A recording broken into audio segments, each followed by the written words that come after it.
Bismillahirrahmanirrahim. Assalamualaikum warahmatullahi wabarakatuh. Tuan-tuan dan puan-puan, welcome back to Dr. Nas channel. It's all about marketing. Macam biasa, semuanya tentang pemasaran.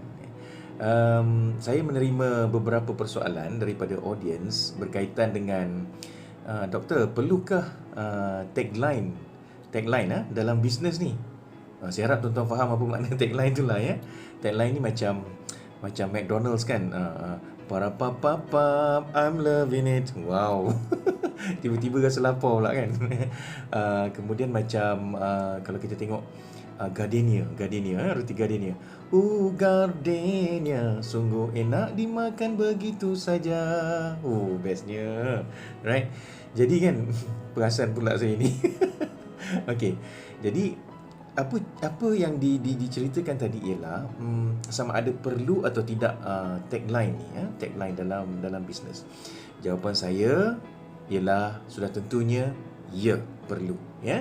Sebab tagline ni sebenarnya dia akan try to communicate try to convey the unique value propositions of our brand ni nak tunjukkan keunikan brand kita. Dan sebenarnya dengan tagline itulah orang senang ingat brand kita. Dengan tagline itulah orang senang kenal company kita. Ingat tu. So perlu tagline ni ya. Jadi yang keduanya, kenapa perlu tagline tu? Sebab dia akan meninggalkan a lasting positive impression towards a brand. A lasting positive impression. Supaya impression tu tetap jadi positif from the beginning until the end ya. Setakat ni lah tuan-tuan dan perempuan bila saya tengok tagline yang kebanyakannya adalah positif lah. Tapi ada satu tagline sebenarnya dia berasal daripada benda yang negatif tapi dia tukarkan menjadi positif. Tuan-tuan pernah dengar tak Nike ya, just do it. Nike je kita tengok swoosh logo tu, just do it. Sebenarnya just do it tu tuan-tuan dan perempuan Nike ambil daripada seorang penjenayah sebenarnya, nama dia Gary Gilmore tahun 1977. Masa tu dia dah membunuh beberapa orang lah.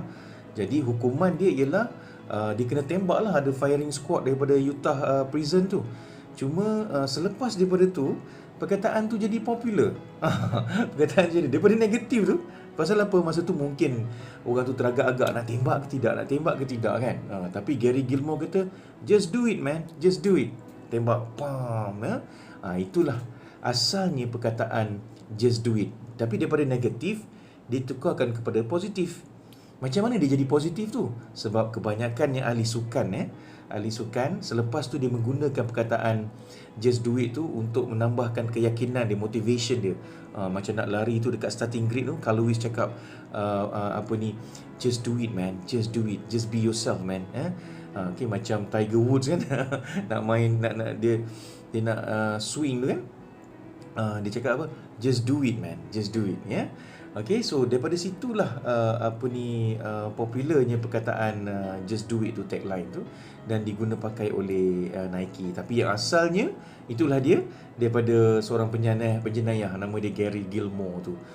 Kan? Tahun 1977 sampai kena tembak. dia pula cakap dengan orang yang nak menembak dia tu, just do it ya. Okay. So di situlah saya nampak sekarang ni bila saya menilai, buat analisa tentang tagline saya suka dengan macam tagline KFC kan. So good kan, dia punya cara menunjukkan nilai makanan tu, nilai roti tu nilai ayam tu. Dah teringat Gardenia tadi. Gardenia sungguh enak dimakan begitu saja. Ni student saya tahulah ni Saya suka nyanyi lagu tu bila nak tunjukkan contoh tagline dalam produk-produk ya.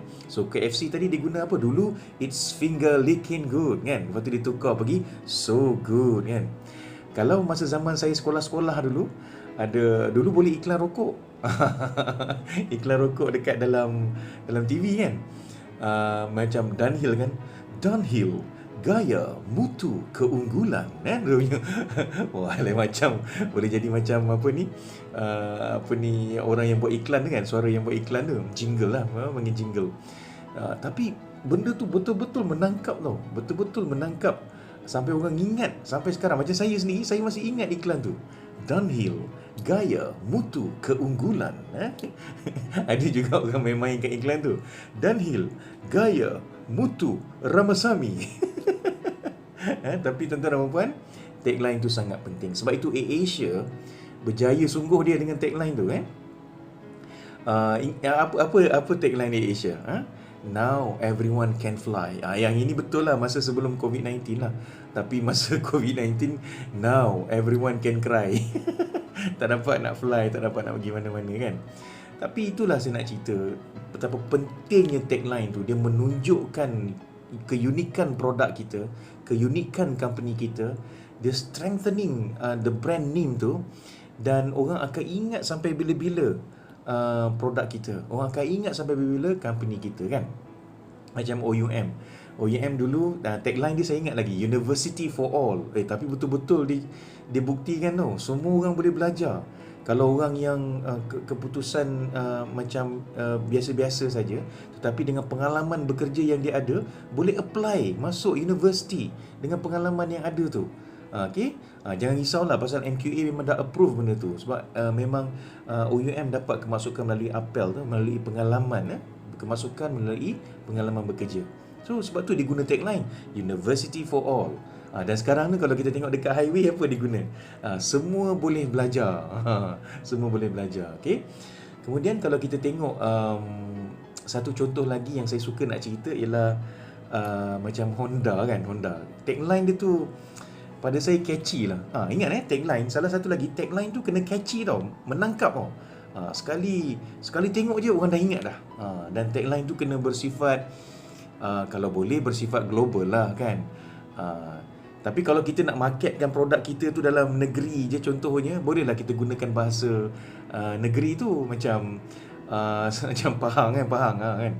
Poh paleh weh. Sambal hitam kan. Poh paleh weh. Sambal hitam kan. Ataupun diguna perkataan macam bapak sedap. Kan? Dia boleh lah. Tapi kalau nak pergi ke peringkat yang lebih luas, seluruh Malaysia contohnya, jadi kita kena ada tagline yang very powerful, very convincing, yang dia nampak ada element of business ni steady dan catchy macam Honda. Nampak Honda dia kata apa? The power of dreams kan. Kalau Toyota pula moving forward. Sampai ada kawan saya dulu dia kata, Doktor tahu tak kenapa kalau orang bawa kereta ni, dia kata yang bawa Honda ni asyik kena potong dengan Toyota je.